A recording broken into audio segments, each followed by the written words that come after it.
সাদ্দাত ছিল খুবই স্বাস্থ্যবান এবং চালাক। তার ছিল ভীষণ সাহস।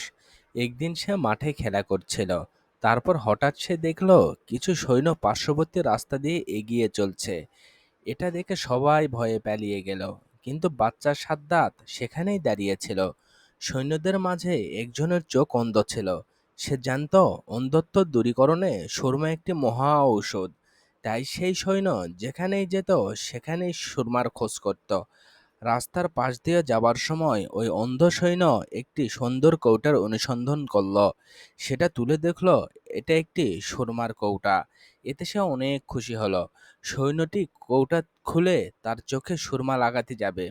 এমন সময় আরো একজন সৈন্য বলল, আপনি চোখে লাগানোর আগে সুরমাটি একবার পরীক্ষা করুন। এই সুরমার মধ্যে ক্ষতিকর কিছু থাকতে পারে। সে বলল, কিভাবে পরীক্ষা করব? একজন সৈন্য বলল, দেখুন, ওই যে বাচ্চাটি দেখা যাচ্ছে দূরে দাঁড়িয়ে আছে, তাকে দিয়ে পরীক্ষা করুন। এবার সৈন্যটি তাকে বলল, তুমি দাঁড়িয়ে আছো কেন? এদিকে এসো। বাচ্চাটি তাদের ভয় না করে এগিয়ে এলো এবং বলল, আমাকে ডাকছেন কেন? আমি তো কিছুই করিনি। সৈন্য বলল, এই সুরমাটি তুমি চোখে লাগাও। বাচ্চাটি ভয় না করে সুরমাটির চোখে দিল। সুরমাটির চোখে দেওয়া মাত্রই তার অন্তর্চক্ষু খুলে গেল। দুনিয়ার সমস্ত বস্তু তার দৃষ্টিগোচর হতে লাগলো। এমনকি জমিনের নিচে থাকা হীরা জহরত মণিমুক্তাও তার দৃষ্টিগোচর হতে থাকলো। আরও দামি দামি খাজানা দেখতে পেল।